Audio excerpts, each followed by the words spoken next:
नमस्कार दोस्तों, आज हम इस वीडियो में MSD 10 प्रेमचंद की कहानियाँ नामक पाठ्यक्रम में संकलित इकाई 5 से प्रेमचंद की कहानी कला का एक छोटा सा मूल्यांकन लेके आए हैं। इस मूल्यांकन को हम 3 मुख्य भागों में देखेंगे। पहला, प्रेमचंद की कहानियों का वर्ण विषय।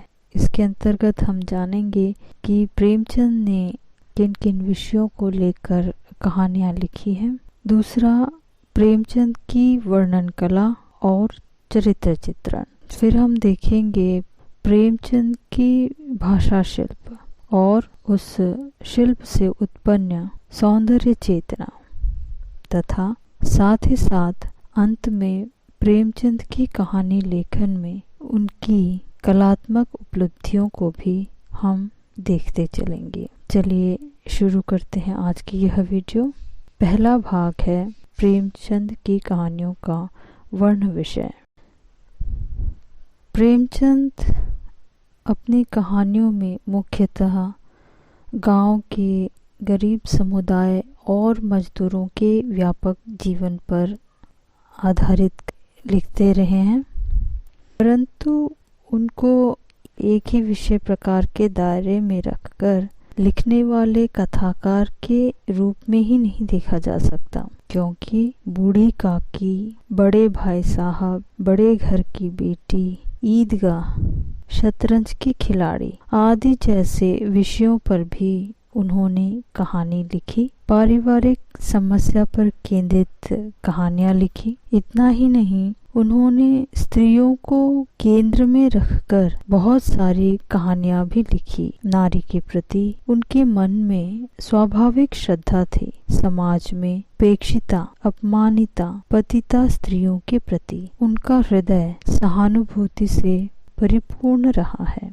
उनकी कहानियों के विषय को लेकर डॉक्टर नगेंद्र जी लिखते हैं, प्रेमचंद ने अपने पात्रों का चुनाव जीवन के प्रत्येक क्षेत्र से किया है, किंतु उनकी दृष्टि समाज से उपेक्षित वर्ग की ओर अधिक रहा है। उनके पात्र प्रायः वर्ग प्रतिनिधि के रूप में सामने आते हैं। घटनाओं के विकास के साथ साथ उनकी रचनाओं में पात्रों के चरित्र का भी विकास हो जाता है। अपनी कृतियों में स्थान स्थान पर दहेज, बेमेल विवाह आदि का सबल विरोध किया है। उनकी कहानियों के सारे अनुभव देहाती जीवन के दायरे में घटते नजर आते हैं। इस प्रकार हम कह सकते हैं कि उनके कहानियों के विषय वैविध्य से भरे हुए हैं। अब दूसरे पहलू को देखते हैं, प्रेमचंद की वर्णन कला और चरित्र चित्रण। प्रेमचंद की वर्णन कला बेजोड़ है। हर कहानी एक नए तरीके से आरंभ होती है। जहाँ गुली डंडा कहानी एक निबंध की तरह शुरू होती है, वहीं मुक्ति मार्ग कहानी की शुरुआत एक व्यंग विदग्ध वाक्यों से होती है। ग्रामीण ठेठपन कहानियों में कथा रस पैदा करता है। भीतर भीतर किस्सा गोई का रस पठनीय बनाता है और भारतीय कथा परंपरा की भी याद दिलाता है। उदाहरण के लिए सवा सेर गेहूं कहानी में पहला वाक्य दादी नानी के किस्सों कहानियों की याद दिलाता है। किसी गांव में एक कुर्मी किसान रहता था। सीधा साधा गरीब आदमी था। अपने काम से काम एक दिन संध्या समय एक महात्मा ने आकर उसके द्वार पर डेरा जमाया। उनकी वर्णन शैली की सबसे बड़ी विशेषता यह है कि वे जिस चीज का भी वर्णन करते हैं, पाठक को बड़ी सहजता से उस चीज को आत्मा में उतार देता है। उनकी व्यंग की बारीक धार हर जगह मौजूद रहती है। जैसे मुक्ति मार्ग कहानी का पहला वाक्य, सिपाही को अपने लाल पहाड़ी पर, सुंदरी को अपने गहनों पर और वैद्य को अपने सामने बैठे हुए रोगियों पर जो घमंड है, वही किसान को अपने खेतों को लहलहाते हुए देखकर होता है। डॉक्टर रामविलास शर्मा कहते हैं, यहाँ प्रेमचंद ने न जाने कितनों को हलाल कर दिया, अर्थात कईयों के सच को उन्होंने व्यंग से उजागर कर दिया है। इस प्रकार उनकी वर्णन कला ऐसी है मानो वे कहानी लिखते नहीं बल्कि कहानी सुना रहे हैं अपने लच्छेदार जुबान में। इससे पाठक को भी फुर्सत से सुनने का भाव मिलता है।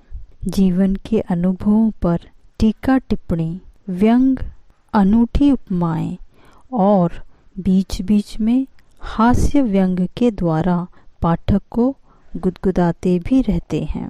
प्रेमचंद की वर्णन कला की एक महत्वपूर्ण विशेषता यह भी रही है कि पहले की कहानियों में परंपरागत पाए जाने वाले कहानियों में कुतूहल जगाना एक विशेष कार्य रहता था, जो कि प्रेमचंद ने अपनी कहानियों में नहीं अपनाया। उन्होंने कुतूहल के स्थान पर चरित्र चित्रण को ही अधिक प्रधानता दी। उनकी वर्णन कला के बारे में डॉक्टर शर्मा जी लिखते हैं, प्रेमचंद के चरित्र चित्रण की ये बहुत बड़ी विशेषता है कि थोड़ी देर के संपर्क के बाद ही उनके पात्र हमें बहुत दिनों से परिचित जैसे जान पड़ते हैं और कहानी खत्म कर देने के बाद भी बहुत दिनों तक याद रहते हैं।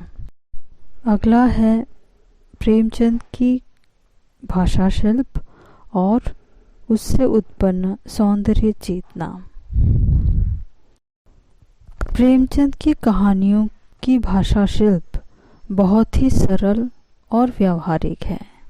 भाषा व्यंजक, सरस व सरल है, क्योंकि प्रेमचंद स्वयं ही कहते रहे हैं कि सरलता में सरलता पैदा कीजिए, यही कमाल है। भाषा में प्रवाह है, काव्यमयी है और पारदर्शी देखने को मिलती है। शिल्प मनोरंजक और सरस है। कथा शिल्प एक सांचे में ढला न होकर विविधता से भरा हुआ है। प्रेमचंद ने कहने की अनेक प्रविधियां अपनाई हैं, जैसे किस्सा गोई की शैली, निबंध की शैली, एकालाप की शैली, संवाद की शैली और क्रियाकलाप की शैली। प्रेमचंद विषय वस्तु और उद्देश्य के अनुरूप शैली का चुनाव करते थे। अक्सर कहानियों में उपस्थित होकर स्वयं ही कथा सूत्र को आगे बढ़ाते और कभी कहानी के तात्पर्य को भी स्पष्ट करते हैं। शिल्प में भी विकास देखने को मिलता है।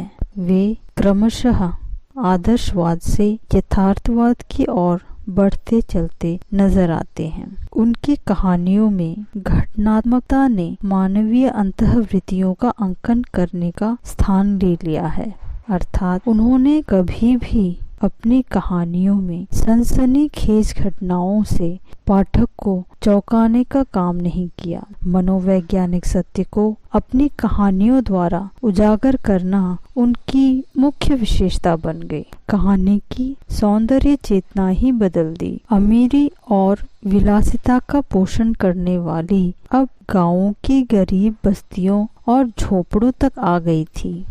उन्होंने संघर्षशील स्त्रियों के हृदय को सुंदर कहा। जहाँ त्याग, श्रद्धा, कष्ट और सहिष्णुता है, वही सुंदरता का स्थान माना, क्योंकि प्रेमचंद सौंदर्य रूप में नहीं बल्कि मानवीय गुणों में मानते थे। अंत में अब हम प्रेमचंद की कलात्मक उपलब्धियों को भी देखेंगे। प्रेमचंद का समूचा लेखन ही हिंदी साहित्य की उपलब्धि है। वे हिंदी साहित्य के सच्चे अर्थों में मार्गदर्शक बने हैं। उन्होंने सौंदर्य के नए प्रतिमानों को खड़ा किया है। प्रेमचंद ने महलों में रहने वाले विलासिता और उनके राग विराग के बजाय किसान, मजदूर जैसी समाज के सबसे पिछड़े वर्गों को विषय बनाकर एक नया मार्ग बनाया है। इस प्रकार अपनी मौलिक दृष्टि का प्रयोग करते हुए वे एक युग दृष्टा बन गए हैं। युग इतना ही नहीं, परतंत्र भारत की जनता में आजादी का स्वप्न जागृत किया और संघर्ष की प्रेरणा को पैदा किया। उनके लेखन का उद्देश्य हमेशा सामाजिक मंगल की कामना ही रही। वे हिंदी जगत के प्रामाणिक और विश्वसनीय कथाकार हैं। यदि उत्तर भारतीय किसानों ग्रामीण जीवन के प्रामाणिक जानकारी के लिए कोई खोजा जाए तो प्रेमचंद की कहानियों से उत्तम और कोई नहीं हो सकता। आज के लिए इतना ही। इसी के साथ हम आज की यह वीडियो समाप्त करते हैं। आशा करते हैं यह वीडियो जो प्रेमचंद की कहानी कला पर आधारित एक संक्षिप्त मूल्यांकन है पसंद आई होगी। अगले वीडियो में हम एक नए विषय के साथ फिर प्रस्तुत होंगे। तब तक के लिए हमें इजाजत दीजिए। धन्यवाद। नमस्कार।